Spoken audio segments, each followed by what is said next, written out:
네, 월요일 아침 1번지 똑똑 함께할 네 분 패널 소개하겠습니다. 신성범 전 의원, 최수영 대통령직 인수위원회 전문위원, 박원석 전 의원, 그리고 오늘 새로운 얼굴 모셨습니다. 양문석 공공미디어 연구소장 나오셨습니다. 어서 오십시오. 안녕하세요. 반갑습니다. 양문석 연구소장님 수고 많이 하셨습니다. 이사장이라고 끝까지 좀 제대로 해주세요. 아, 왜 여기에 소장이라고 써네? 이사장이에요? 예. 스스로 만든 거 아니에요, 이거? 우리나라 최강 민간 그 방송통신 연구 예. 집단입니다. 양문석 공공미디어 연구소 이사장은 언론학 박사이시고 또 방송통신위원 차관급이죠. 예. 지내시고 아주 훌륭한 분이시고 이번에 경남지사 민주당 후보로 나가서 분전하셨죠? 뭐 완패했죠. 상당히 얻으셨던데? 뭐 그래도 몇 퍼센트죠? 29점 뭐 몇 %인데 30%가 안 됐구나. 예, 반올림 하고 싶어요. 예. 그래도 참 어때요? 이번에 그 선거 치르시면서 예. 역시 영호남 벽이 아직도 두텁죠? 예, 뭐 제가 어쨌든 영남의 지역주의를 좀 마무리를 해보고 싶어서 그리고 국힘당의 정치적 텃밭이라는 그 오명을 한번 떨쳐내고 싶어서 8년 동안 통영 고성 그리고 경남에서 분전했으나 상당 부분 좋아졌어요. 그래요? 예를 들면 2002년에 김두관 의원이 처음 경남 도의서 나갔었을 때 16% 받았어요. 그 상황이 안 좋을 때잖아요. 예. 그리고 20년이 지나서 거의 30%를 받았어요. 그러니까 지난 20년 동안 한 배로 이제 그렇군요. 이 변화는 왔는데 앞으로 더 20년이 더 걸릴지 10년이 더 걸릴지는 아무도 모르는 상황인데 두터워요. 예. 아주 두텁고 그럼에도 불구하고 철벽에 녹은 쓸고 녹이 쓸다 보면 부식되고 그리고 그 철벽과 철옹성은 무너질 수도 있다라는 예. 이제 이 역할.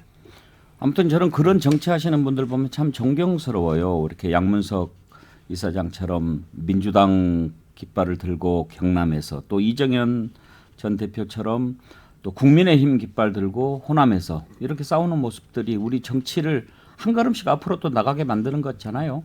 예, 저는 뭐 그 정치가 예.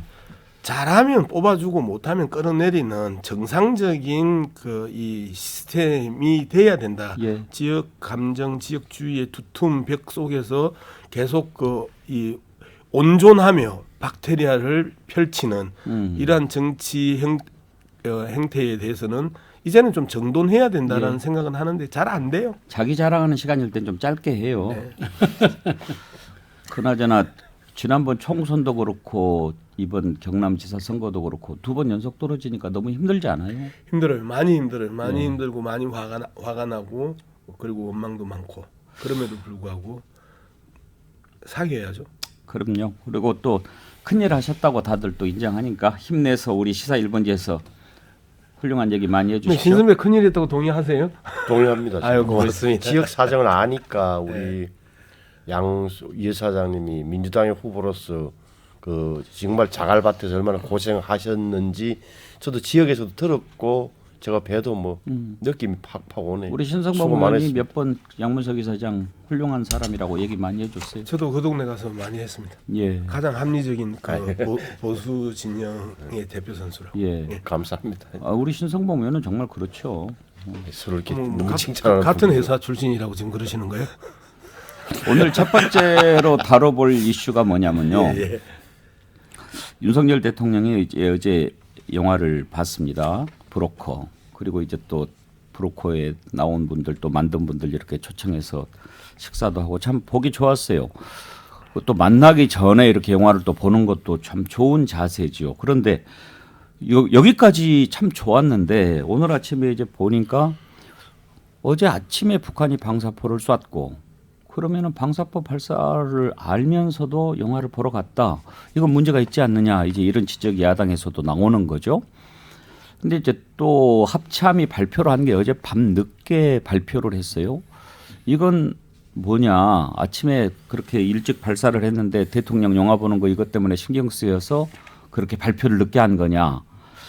또 이런 이제 석연치 않다는 지적이 나오고 가장 큰 논란거리는 그거예요.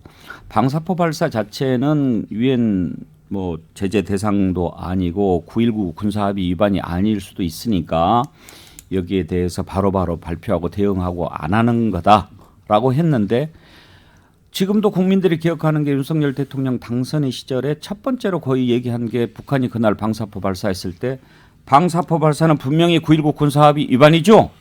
이렇게 하면서 안보 정확히 좀 잘 챙겨라. 이거 문재인 정부를 겨냥해서 했던 얘기란 말이에요.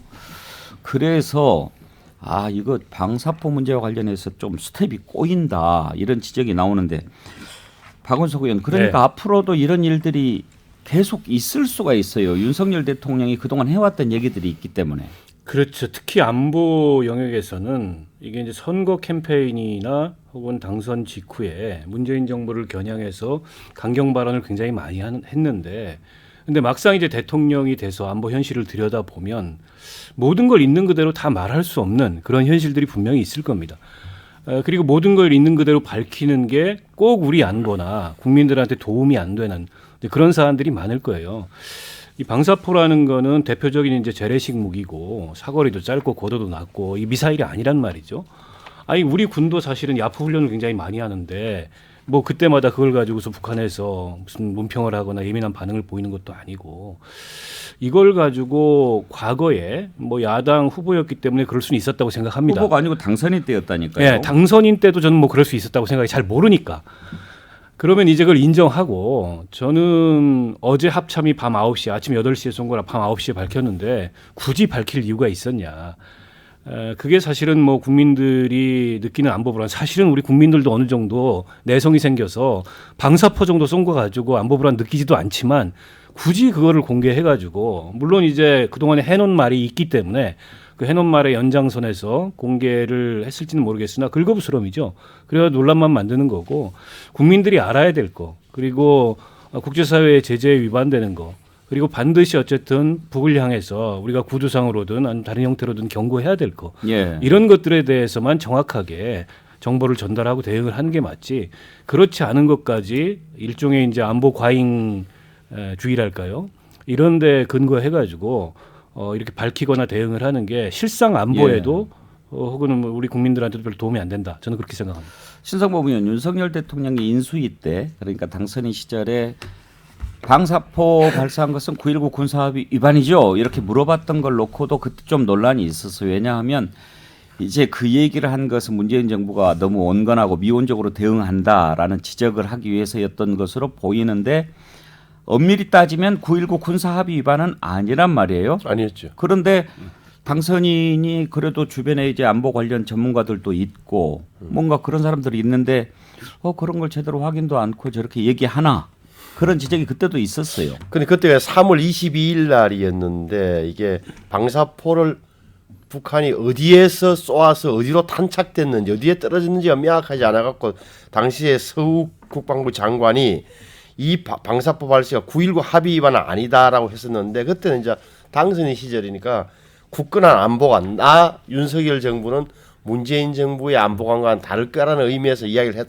했음직한데 질문이 이런 거잖아요. 그러니까 그때는 그랬는데 지금은 아침에 쏜 것뿐이 알면서도 왜 영화 보러 갔느냐 이런 취지일 텐데 제가 볼 때는 이제 합참이 발표한 게 어제 밤 9시고 대통령이 돼서 내놓은 게 11시예요. 그 사이에 대통령이 복을 받은지는 모르겠어요. 근데 복을 받았다 하더라도 이걸 그 연예인들과의 영화인들과의 약속을 취소하고 급히 회의를 소집할 정도냐 그건 아닌 것 같아요. 제가 그렇죠. 보더라도 방사포는 다만 지난번에 그렇게 차별화할 때는 그렇게 강하게 말씀하시던 분이 지금 와서는 생각이 달랐습니까 정도다. 그렇죠. 예. 뭐 그런 건데 제가 보기에는 예를 들어서 이런 데 뭐 있어요. 그러니까 원점 타격 발언 있잖아요. 우리도 흔히 윤석열 대통령이 대북 간이 굉장히 강경해서 북한과 강대강으로 가면 굉장히 한반도의 긴장이 고조될 것이냐 아니냐 보고 오히려 제가 보기에는 좀 어떻게 보면 유연성을 좀 보이고 있다. 윤석열 대통령. 저는 그래 보이는 측면이 있는 거예요.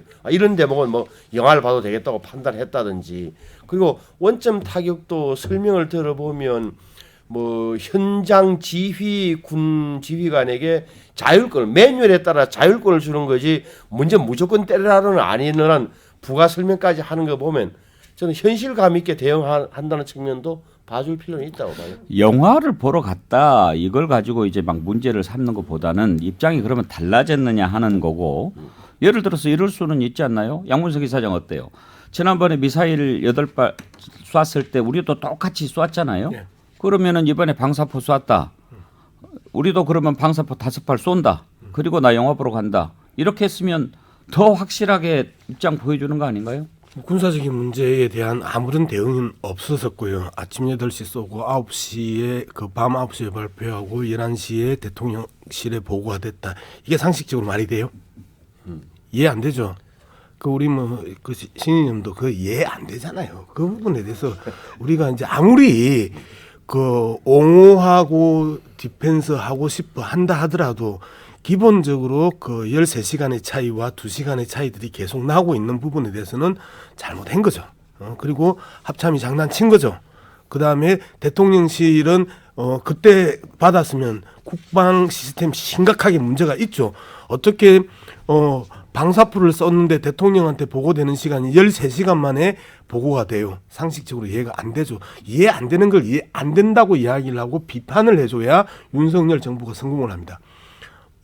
우리의 이 아픈 대목들, 대선 패배의 아픔들은 그때 잘못했을 때 제대로 비판하지 않고 거기에 계속해서 살을 붙이고 뼈를 세워가지고 옹호하고 덮어주고 하던 부분들이 대선 패배의 저는 핵심 그 원인 중에 하나라고 생각하거든요. 저는 그렇게 생각합니다. 아무리 방송이라 하더라도 잘못된 건 잘못됐다. 그리고 그러지 마라. 예. 그리고 장난치냐. 그러면 군사적 대응이라도 제대로 하지. 이렇게 정확하게 지적해 주는 게 더 중요할 것 같습니다. 최수영 의원은 어떤 입장입니까? 저는 사실 이런 것들을 한번 이제 새겨드려야 돼요. 그러니까 예. 저희 과거 정부 제 사례를 한번 보면은 노무현 대통령 시절에 조금 이제 그때 민심 위반이 된 계기가 뭐가 있었냐면 그러니까 태풍 우산과 매미가 세게 올라오던 날 밤에 그날 이제 재난이 막 발생하고 있는데 노무현 대통령께서 삼청각에서 심청전 그 공연을 봤다는 게 그게 뒤늦게 논란이 돼가지고 그게 이제 뉴스가 된 적이 있어요. 그다음에 그러니까 문재인 대통령 때는 그때 이제 우리 코로나 환자가 첫 발생해서 국내 사망자가 나올 때 그때 이제 문화예술인들 이른바 그때 이제 짜파구리 초청 그 기생충 출연진도 초청해가지고 그 음식 대접했다가 그게 또 논란이 됐던 적이 있어요. 그러니까 다시 말하면 저는 대통령이라는 자리는 대단히 정무적 자리이기 때문에 그렇게 민심이라든가 국민의 정서 눈높이에 맞게 이런 안보관도 중요하지만 그런 것들을 통찰적으로 고려하는 그런 위치에 있기 때문에 이런 일들을 한 번쯤은 되돌아보는 한번 그 계기로 삼을 필요는 있다. 그래서 앞으로 이런 문제들에 대해서 좀 더 정교하게 대응하고 국민의 눈높이에 맞는 정서에 맞는 그런 메시지를 내놓을 필요는 있다. 그걸 말씀드리고 싶습니다. 지금 이제 대통령의 어떤 일거수일투족은 중요를 넘어서 역사가 되잖아요. 그런 점에서 이제 뭐냐 그러면 입장이 바뀐 거냐 이제 이런 부분을 사실은 좀 정리를 할 필요가 있다는 게 이번 이슈의 가장 중요한 부분이 되는 거고 그런 차원에서 지금 아침마다 그 기자들 만나서 이렇게 질문 답변하는 것 참 좋은 면이 있죠. 저는 좋게 생각합니다. 그런데 이제 그것도 다 기록이 되고 역사가 되잖아요. 네. 그래서 이게 즉흥적으로 만약에 말이 나오면 나중에 또 그 때문에 지난번에는 이렇게 얘기를 하셨지 않느냐 이런 게 생길 수도 있고 네. 그런 메시지 관리는 필요하죠. 상당히 필요하죠. 그러니까 저는 그래서 지금도 물론 조율해서 하시겠지만 저는 이걸 언제까지 끌고 갈 건지 한번 고민을 해봐야 될 시점이라고 생각합니다. 그래서 도어 스태핑이라는 게 굉장히 격식 없이 할 수 있지만 그렇게 되면 공보 라인이 대통령 말씀을 나중에 처리하는 것밖에 안 돼요. 예. 그러니까 그런 점들까지도 좀 종합적 고려하는 대통령 메시지 관리가 됐으면 좋겠다는 생각입니다. 예.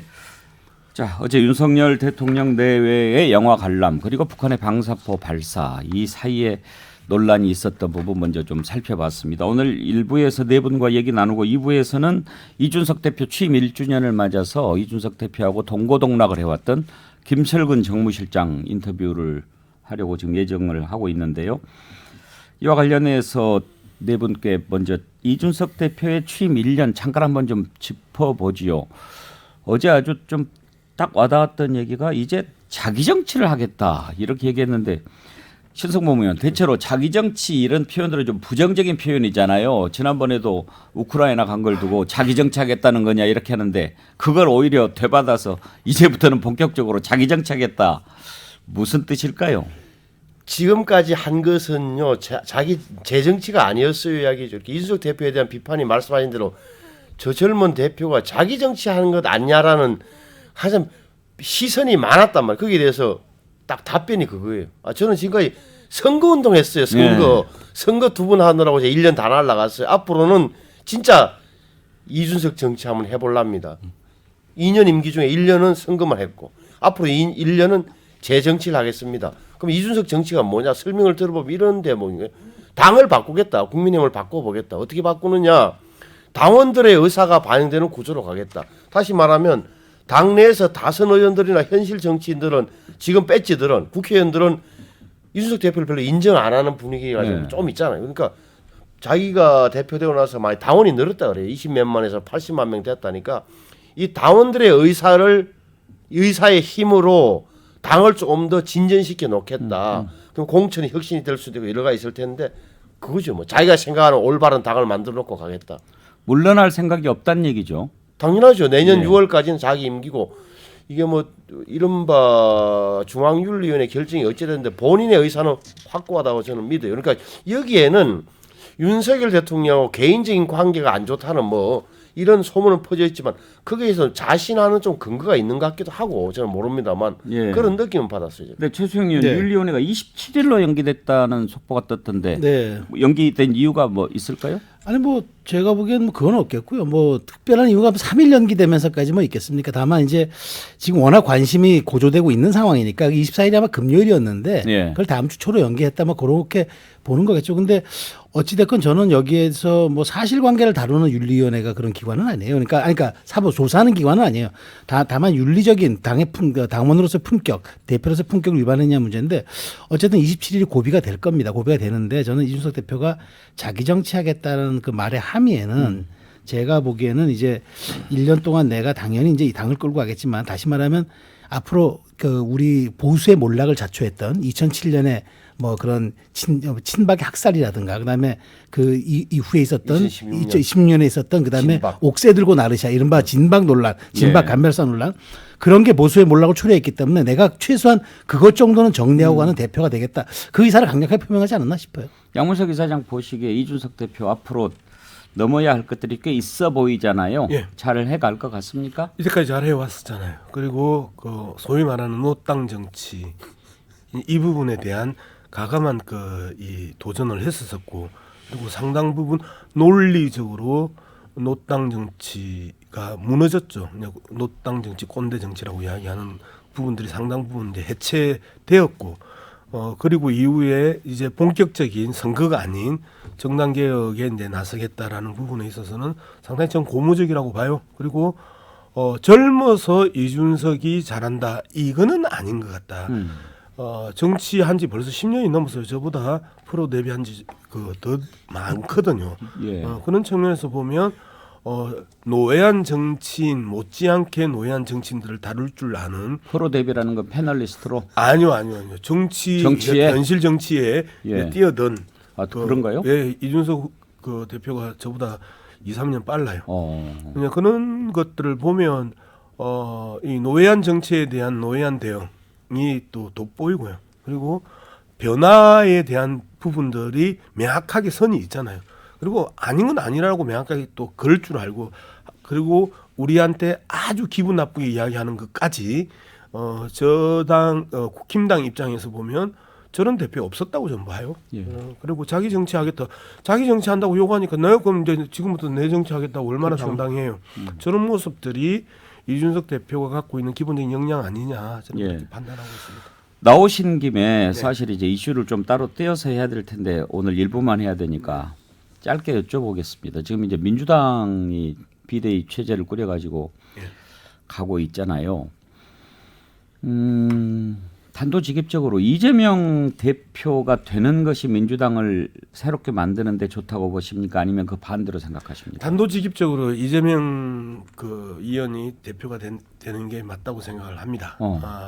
이 우리가 지금 집단 지도 체제와 단일 지도 체제를 갖고 논쟁을 하는데요. 집단 지도 체제의 장점은 평화 시기 그리고 잘 나갈 때 이기고 있을 때 이런 때는 그 집단 지도 체제가 상당히 큰 장점을 발휘합니다. 근데 위기의 상황, 연패의 사슬을 끊고자 하는 것, 그다음에 당내 쇄신과 개혁에 대한 필요성이 강하게 분출되고 있는 이때는 말 그대로 육참골단이라고 하잖아요. 내 살을 주고 상대방의 뼈를 자르는 건데 내 살도 내 뼈도 자를 수 있는 그러한 그 이 리더십이 필요한 강력한 리더십이 필요한 시점이기 때문에 저는 이재명 의원이 당 대표로 나서서 실제 당을 쇄신하지 않으면 예. 2년 뒤 총선도 없다라고 보는 거고 지금 자중질환이라고 자꾸 이제 품격 있고 우아한 채 중재하려고 하는 사람들 그리고 비판하는 것처럼 하면서 그 놀리는 사람들이 있는데요. 앞으로 2개월 동안 전당대회 2개월 동안은 옳고 그름의 싸움입니다. 그동안 당에 해당 행위를 했거나 저가의 내통을 했던 이 세작들을 쳐내지 않으면 현재 민주당이 정화하지 않는다. 그래서 저는 당내 정화 투쟁이라고 이제 바라보고 있고 그 속에서 제 역할을 찾아가고 있는 과정입니다. 그렇군요. 지난번에 선거 끝나고 나서 당의 그런 모습들을 보면서 상당히 좀 울컥한 마음에 글을 쓰신 것 같던데 그러니까 이렇게 지금 전쟁에서 지고 처참하게 쓰러져 있는 장수들한테 수고했다는 말 한마디 안 하고 뭐 이렇게 쓰셨잖아요. 그때 좀 많이 섭섭하셨어요? 예, 그 6월 2일입니다. 그러니까 밤새 이제 다들 투개표를 보고 이제 징계 확정이 되고 새벽부터 이제 마산, 진해, 양산, 그다음에 김해, 창원을 돌면서 낙선 인사를 하는데요. 포승줄에 묶여서 호송되어 가는 그 죄인처럼 그리고 길거리 연도에 서서 그 마차를 향해서 돌을 던지는 모습을 보면서 내가 그 돌에 맞는 그런 그 아픔이었었거든요. 그리고 그렇게 돌고 와가지고 그 숙소에 돌아와가지고 씻고 뉴스를 딱 보는데 너무 화가 나는 거예요. 이런 쓰레기 같은 놈들이라는 감정들이 그냥 튀어나오는 거예요. 그래서 뭐 제가 또 뭐 우아하고 문학적이고 품격 있게 글을 잘 못 쓰잖아요. 예. 그리고 말도 그렇게 잘 못 하잖아요. 생긴 것은 우아하게 생겼는데. 그렇게 이야기해 줘서 고맙습니다. 그래요. 오늘 뭐 절반은 우리 양문석 이사장 인터뷰가 됐는데 다음 주부터 좀 활발하게 패널로서 이렇게 해주시길 바라고. 박원석 의원은 그러면 이제 여야 정치들이 지금 변화하는 과정에 있잖아요. 그야말로 이제 새로운 대통령 출범하면서 리더십이 바뀌었으니까 어떻게 가는 게 맞겠습니까? 일단 앞으로 2년간 이제 큰 선거가 없기 때문에 여야 모두 대외적으로는 당일 정비하면서 2년 후에 있을 총선을 준비하는 과정인데 이게 사실은 당내 치열한 권력 투쟁의 과정일 수밖에 없습니다. 그러니까 이준석 대표가 어쨌든 자기 정치를 표방한 것도 이준석 대표가 대표로서의 리더십을 보인 건 선거예요. 어떻게 보면 이준석 대표도 이제 새로운 어떤 실험대에 올랐다고 볼 수 있는데 이게 정당 개혁이라는 게 말처럼 쉽지 않습니다. 어떻게 보면은 대외적 과제보다 내부를 개혁하는 게 굉장히 어려운 일인데 당연히 과거에 보수 정당이 침몰하던 때의 내분 이걸 의식할 수밖에 없겠죠. 그래서 어떤 계량화된 기준에 의한 시스템 공천 같은 방식으로 개혁을 하겠다. 아마 이 취지를 갖고 있는 것 같아요. 근데 당연히 저항에 부딪힐 수밖에 없고 그 저항을 어떻게 넘어설 건가. 근데 이제 이준석 대표 같은 경우에는 상당히 여론을 동원해서 이슈를 주도하고 이런 데 굉장히 능합니다. 이번에 이제 정진석 부의장하고 당내에서 이 분쟁의 과정에서도 보였듯이 지금도 이준석 대표를 지지하는 여론이 훨씬 더 커요. 그런 면에서 봤을 때 상당한 무기를 본인은 갖고 있는 거죠. 어쨌든 30대 영선의 당대표가 보수 정당의 두터운 그런 관성을 넘어서 개혁을 할 수 있을지 지켜봐야 될 것 같습니다. 1부는 여기서 마치겠습니다. 신성범 전 새누리당 국회의원, 최수영 대통령직 인수위원회 전문위원, 양문석 공공미디어연구소 이사장, 박원석 전 의원 함께했습니다. 감사합니다. 고맙습니다. 네, 백운계 시사 1번지 전하는 말씀 듣고 2부에서 이어가겠습니다.